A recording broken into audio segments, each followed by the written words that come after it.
Okay, so hello everybody, and welcome to this record this event, today's event, which is called "The Leader Within: Reframing Presence of a Performance." I'm sorry, I'm going to be really honest. I forgot to record the beginning of when Todd Mckeever, my co-host, was introducing himself, and I was introducing myself. But time is moving on, so I will have to move on as well. So. I want to talk about reframing leadership from role to recognition.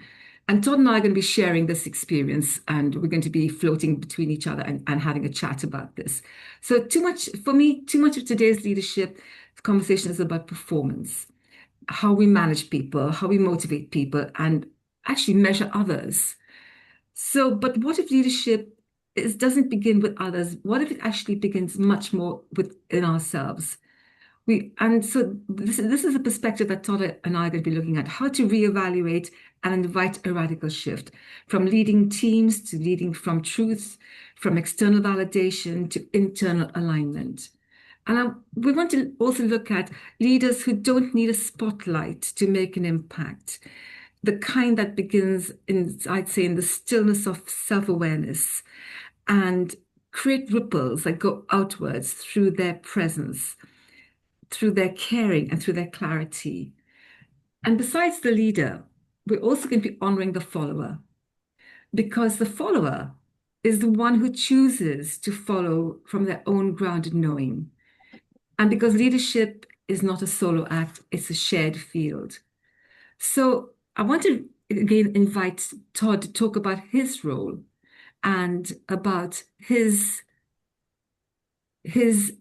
take on his coaching and his wonderful metaphor that I won't spill the beans yet, that Todd actually uses or thinks about when he thinks about leadership. Yeah, for me, I have to tell you, it starts with my whole coffee routine. Um, I don't know if this is where you want me to start or not. Yes, yeah.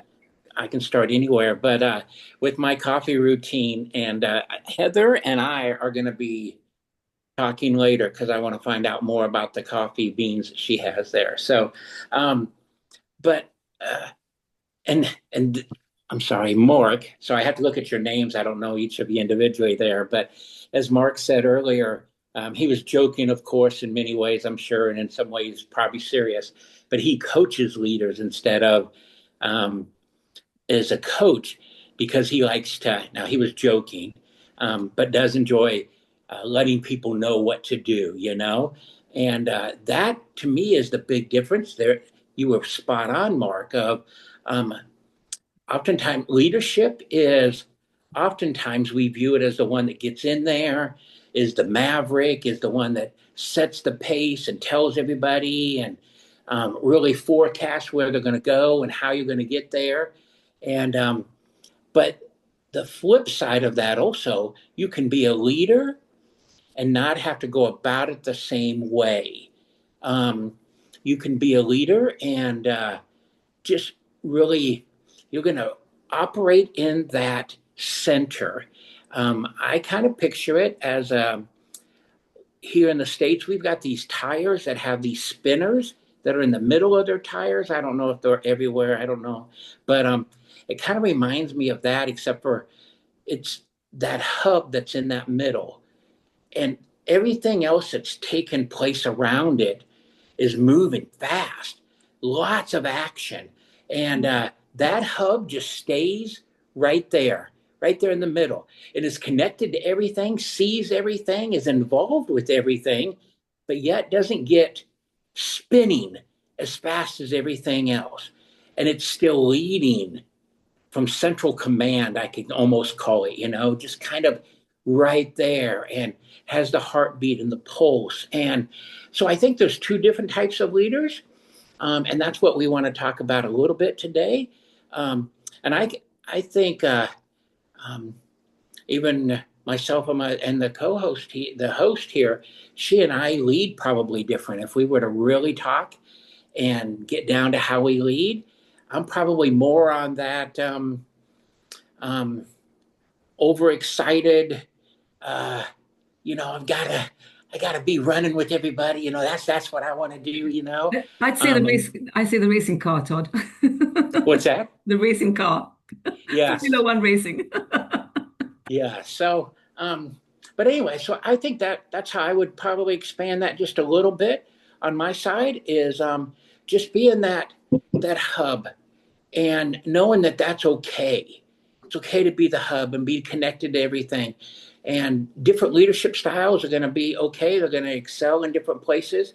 In coaching, there's oftentimes I am always have to be the leader, but I rest in this calmness at times and allow the coachee to kind of run fast, kind of really have all of this direction that they want to go and they want to talk about and to develop.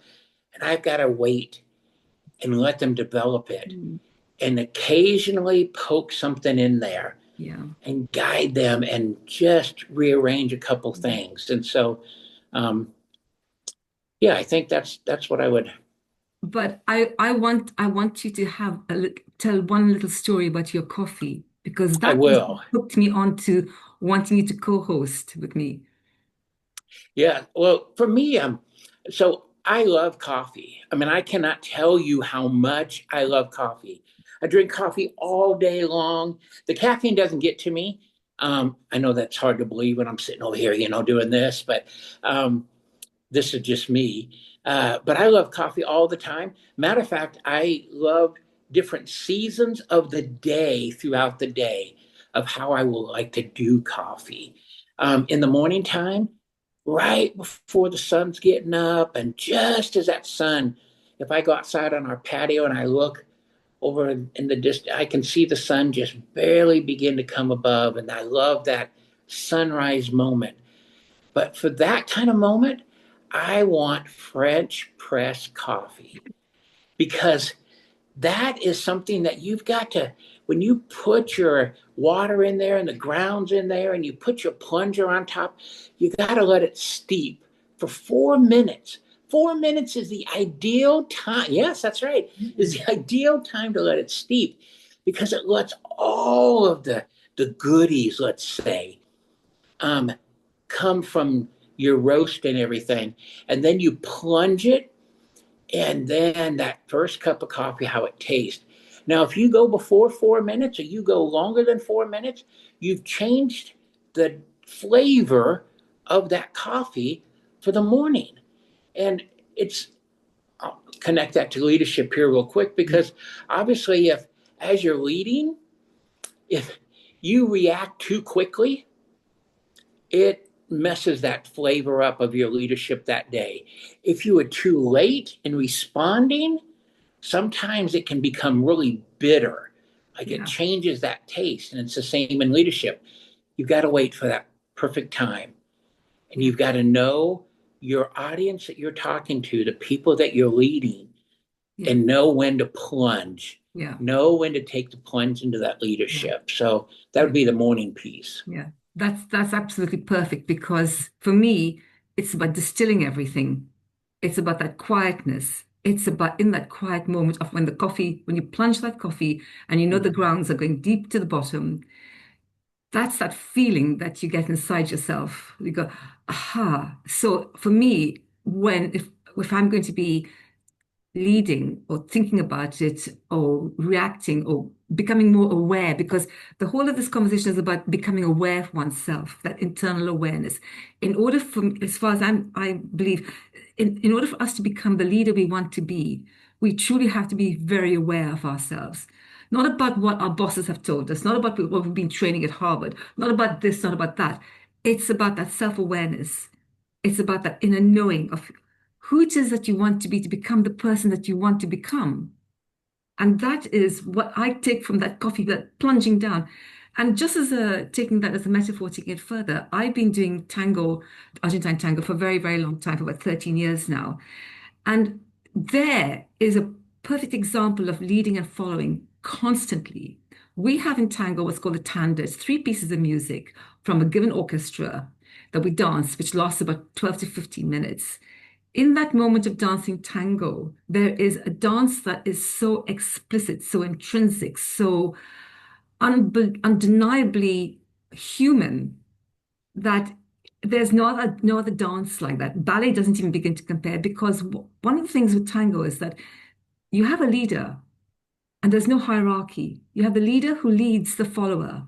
In order for him to have a beautiful dance, his follower has to be in tune with him to be able to dance. And there's no talking. There's an understanding because they both learned structure, they both learned technique, they're both understanding the music. They're both wanting to connect. Tango is about communicating, about connection. So very much so when we talk about leadership, how do we communicate? How do we connect with people? All of that for me comes from within. So when we're doing tango dancing, these two people who dance different, the leader dances one step, the follower dances another step. Together, they dance in harmony. And you think, well, how can that do? Surely all dancing steps are going to be the same. But no. And isn't that true with the leader and the follower? The follower has their own reason for wanting to dance with the leader because the leader is doing something that really, really resonates with them.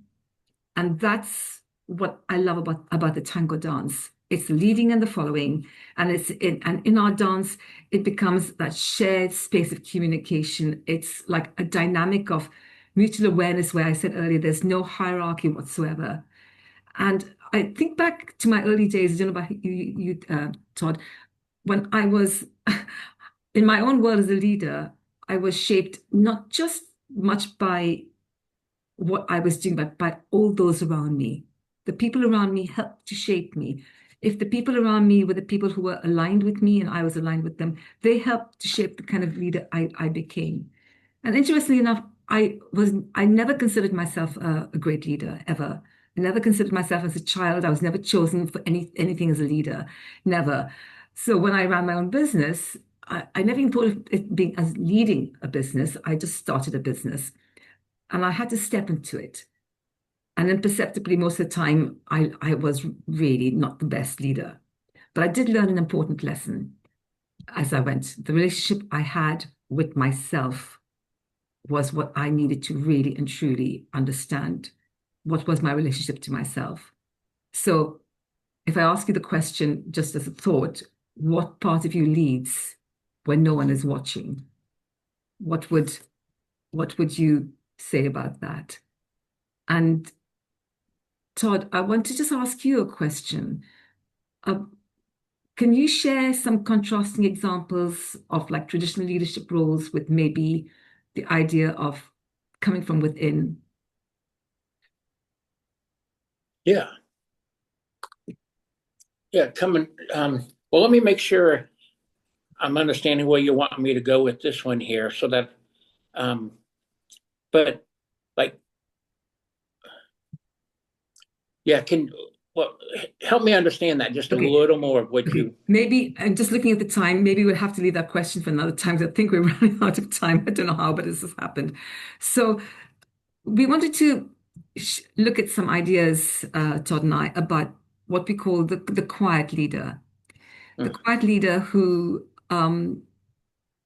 often will just be more than anything else.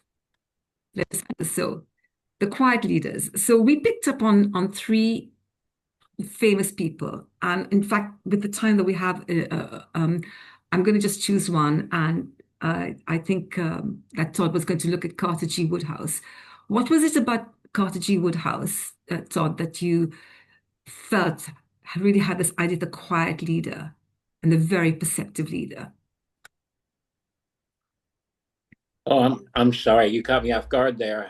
Oh, Wasn't, I wasn't ready for Carter, so I do oh, apologize there. oh. So, Okay, never mind. I but, think sorry, did you have somebody else in mind that you know about? um, no, I mean, go ahead. We're good. Okay. So this is what's happening with the co-hosting. Um, I will talk about Mahatma Gandhi because he's somebody that from a child, I was a child and I was born in India. And for me, uh, I remember my mother talking about Mahatma Gandhi back in the 1940s. And he was um, a very spiritual person. He was actually a lawyer from South Africa in his younger days. And he was called this, he had this thing called the power of peace. And there's a quote that he made that he said, I think many of you will have heard of this quote, be the change that you wish to see in the world. And this to me is a call to personal responsibility. So if we think about in our age of global challenges, whether it's climate change or whether it's everyday kindness, Gandhi's words remind us that change begins within. Now, I think many of you are familiar as coaches, you read books, you talked about all of this. But what was interesting about Gandhi is that he didn't command any armies, he commanded conscience. And I remember as a child seeing pictures of him sitting in his white cotton clothes with all his followers around him in the field, all sitting in protest because he was fighting for the independence of India. And what he did was that through non-violent resistance, he led India to independence and inspired civil rights, global movements on civil rights. And I also kind of thought about him and looked at him and thought, what he did is he redefined leadership as a moral, not a political force, because he was quiet. He had his deep principles about nonviolence, and he knew that he could make change not through violence, but through holding on to his principles, being conscious and doing it consciously, inviting his followers to do the same. We don't have to change the world through violence. We don't have to change the world through constant activity. We can change the world through the silence and the quietness of our principles and our determination to make the world a much better place. Thank you, Kath, for that. He showed that silence and restraint and personal sacrifice would be more powerful than aggression. And his approach made him a quiet leader, a global symbol of resistance and dignity. And he today remains a beacon of change through conscience, not conflict. And I really, really love that. I will leave the others because we don't have enough time. But there is something that for me is the heart of this particular presentation. That is the still point leading from within. T.S. Eliot said, at the still point of the turning world, there the dance is. And it is a metaphor for live in the moment. So what does that mean to you, to live in the moment? And if you're thinking of yourself as a leader or you think of other people as leaders, how do they live? So it isn't about being loud or visible, is it? It's just that quiet chance to pause, to listen, to hold a space. And in holding the space, we are present. It's not passive, is it? It is movement, but it's that quiet movement. It's all really, really internal. And at the still point of the turning world, there the dance is. Todd, would you like to pick up on that? Sure. Yeah, I think, again, I'm going back to that whole hub direction, being the center, being connected to everything. That hub holds everything together, really does keep things connected and moving.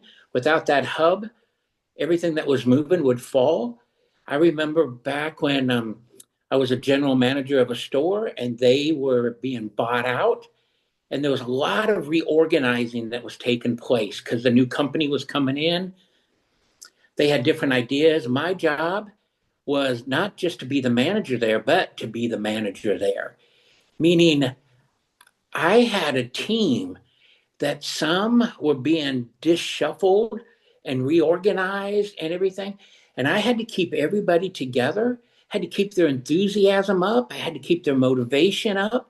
I had to keep their self-worth up. Some of them were really going through some hard times as they were getting ready to be let go. I mean, the reorganization was not happening well. And I don't think the buying company was going about it correct, which made it where I had to know my team and I had to promote them from within.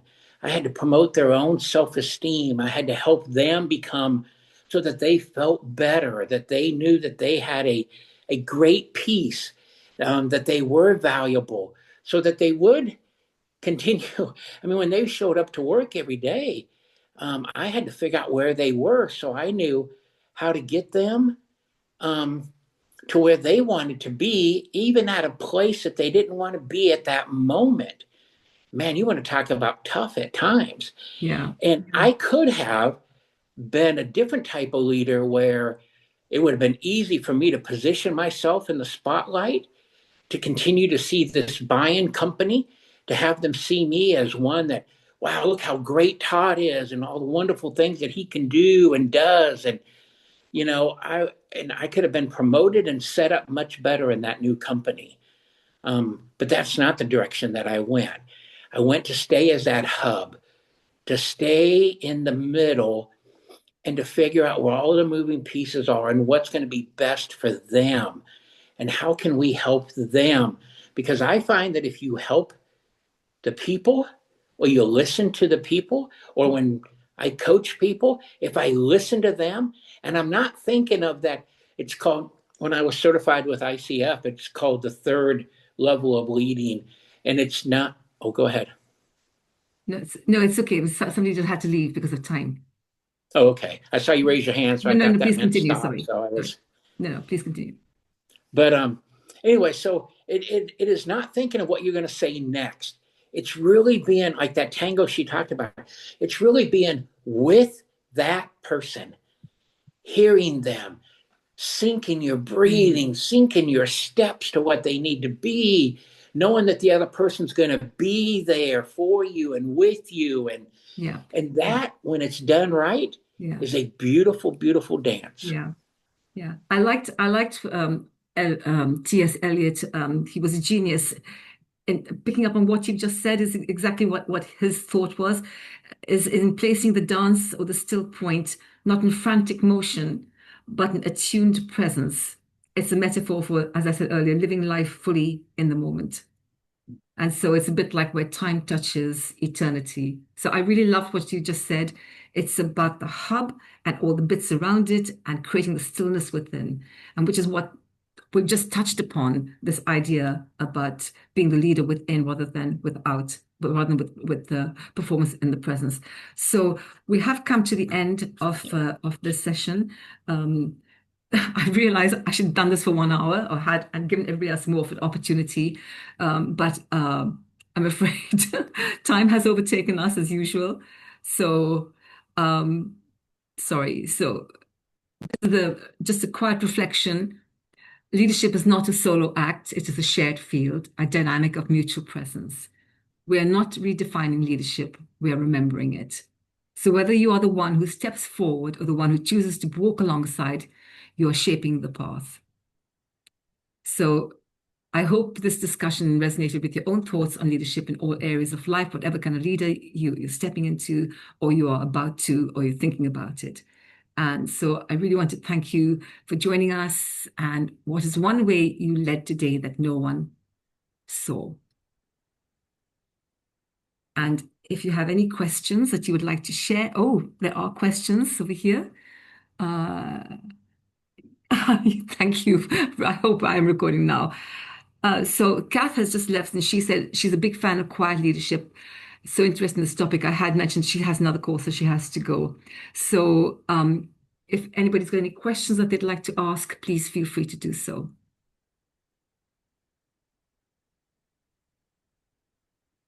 Hello, Thayu. I'm sorry I didn't say hello to you earlier when you came in. Good morning. I hope you've had a good morning so far.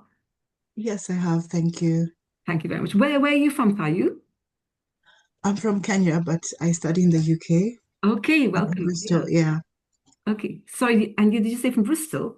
Yes, Oh, yeah. Bristol. It's a great place, isn't it, Bristol? I love Bristol. Really, really great Yes. place. So Todd, have you got any thoughts as we come to the end of this session of ours? No, I do want to challenge everybody because the same thing with even my coffee routine.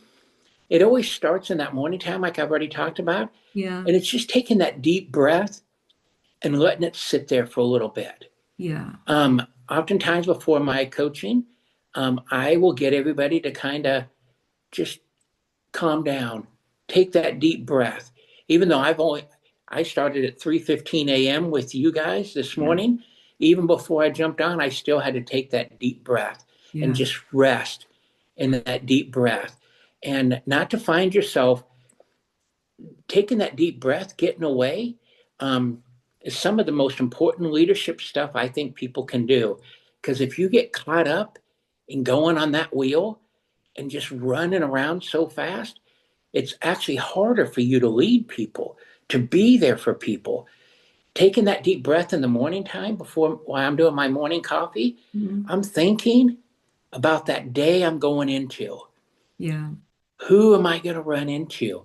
What do they need, and how can I help them? And then I have throughout the day, I have it spread out, a different type of coffee in the afternoon time, because that's where it's the mid shift for me. And Yeah. I need to think about people I've already interacted with and Yeah. people I'm still going to interact with. Mhm. And so I need that mid shift kind of coffee, and then at nighttime when I'm resting with my wife, and she and I had coffee last night again, and it's just settling down. Mhm. It's really rejoicing over the good things that have taken place that day. And So, so, so, so your coffee really, in a way, outlines how you live your life throughout the day, how you internally are living your life throughout the day. Because when you think about the whole process of making coffee, it is such a ritual, isn't it? So mm, in a way, it is the ritual of our lives, so the ritual of our day that helps us to tap into ourselves and gives ourselves that moment. And as T.S. Eliot said, it's the still point of the turning world. In tango, we have this thing where we are still and everything is going on around us. And we're able to move because we are very conscious and very aware of where we are in that space at any given time. So I hope that when you think about the inner leader of yourself, you can come up with some other ideas about how you can be different as a leader to the performance. Because the way you are inside will obviously, I hope, come out in the way you perform as a leader. So I hope I hope that resonates in some way. Timia, you've been very quiet this morning. Hello. Hello. I was just taking it all in the quiet leadership and everything. And what you said, Todd, it really resonated with me. The quieting down and just embracing the day or just before a coaching session, just quieting down. And yes, your experience, Beth, as well. So yes, I'm taking away a basket load of thoughts that Good. I will be pondering today. Thank you so much. Yeah, it's been a pleasure. And how about you, Thayu? What are your thoughts on leadership? Thank you so much for laying that out. I didn't think about it in that sense, actually. Leading something that's quite huge, which is an environmental cause, which I think you've seen on LinkedIn, is something that resonates with me very well. But um, having that sense of quiet leadership is something that I need to kind of adopt within my day-to-day life. It's something I've not really thought about. I've just been like that person who's been um, very hard line on, Okay. yeah. So it's something I need to just adapt into my leadership style within the organization I run. And yeah. Yeah. And it'll be interesting if when you start to really process that, if you want to come back to us at any point and tell us what changes that you are seeing in yourself or in the interaction of people around you. It'd be really interesting. Just repeat that. It would be very interesting that after as you said, you need to think about the quiet leader within yourself. If at some point when you've thought about it, what would be the result of it? I'd love to hear how has it changed you? How has it changed the way you're working, the way you interact with other people around you? How your own role in your own life? What difference is it making for you or to you? Um, yeah, I think it's about patience. It's something that I'm not a patient person sometimes. So I think it comes from the sense of being patient with other people and understanding their point of view as well, because being a leader also is trying to understand what the other person's point of view is. So it's not only about me, but also respecting the other person's point of view. Yeah. Yeah. Thank you for that. And Heather, Yeah. how about you? I'm putting you on the spot a bit. No, that's absolutely fine. Yeah, Todd, I've already sent you a message. We need to talk coffee. We have actually we have connected already. Yes, so we have. continue Yes, we that do need to. conversation. Yes. But yeah, I think very much that. I mean, I love your coffee analogy, and I absolutely love the fact that you already know and respect the 4-minute rule. That's right. Gold. Thank you for spreading that love. And it's whether it's stopping and breathing or stopping and doing some stretching or stopping. I think that taking those moments, whether it's over coffee, I can't drink coffee after 12 o'clock, but it's just taking that space to continue to lead either yourself or others. So whether it's movement, so the sort of physical intelligence side of things, whether it's just tapping into your senses, that sort of positive, the positive intelligence, the PQ, all of those things, just taking that moment to kind of reflect, go forward, not judging, etc. I think it's really important. So I love the analogy. And we need to do a podcast about coffee and leadership. You two should get together for sure then. And speaking with the last two ladies that have spoke, you guys are talking about like how to incorporate this into your life. If you find, I think it was in Atomic Habits, I think is the book that I read this from. Yes. But when you're trying to create a new habit, such as taking that time, connect it to another habit that you already have. That's why that breath for me, that's not that's not naturally me. I am the go, go, go, go, go person. The hard line, like you were talking about, but I have learned how to connect it with my coffee time. And that's why throughout the day, I know I have several different coffee times. Every coffee time, that is a time that I will take that breath and reflect and take that time to figure out, be that hub and see what spokes are moving that I need to work. But habit stacking. Yes, exactly. Yeah, from a time. Yeah. I love that. I thought it helped me out a ton. Atomic Habits, yes. I've forgotten who wrote the book. I have read part of it already. James Clear. Yes. Great book. Man, you and I have a lot in common. I really think you two have got to get together very soon. I've sent you a message. I'll send you a Calendly link. Okay, that'd be great. I love this. I love that this conversation has now generated another conversation between Todd and Heather. Fantastic. I shall definitely attend your podcast for sure. So thank you for coming and joining us. And I know that this topic is a very large topic, and I feel as though it was a bit rushed, the topic. I realize what I'm learning from doing these presentations is not to have too much content. I've always been that person who has lots more than I need, and then I think, oh my God, like the stories. We put in 3 stories, we only had time for 1, but that's a learning. And so that, in a way, for me, is about if I'm going to step into being a leader that has value, what do I actually offer, and how much do I offer? And I think that really is a thought that's just come to me. So on that note, I want to thank Todd Mckeever for joining us from America. Oh my God, the time is almost 4 o'clock at night there now, isn't it? Almost 4 o'clock. Are you going to be working in the morning? Yeah. You are? Oh, and what time are you going to be starting work? This is normally when it would start right now for me. Oh, really? I love the mornings. I cannot explain to you how I love the mornings. So you're not going to sleep now? No. Oh, okay.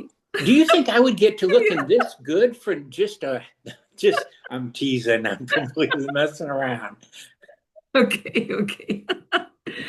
Anyway, thank you everybody for joining us, and I really appreciate you coming. It's nice to see people taking the time and making the effort to come and join on these multitudinous podcasts and events that are always being advertised. So I'm very grateful to have the opportunity to meeting Bayu, Excel, Timia, Heather, Todd, and Kath, and Mark, and who's now gone because they had other things to do.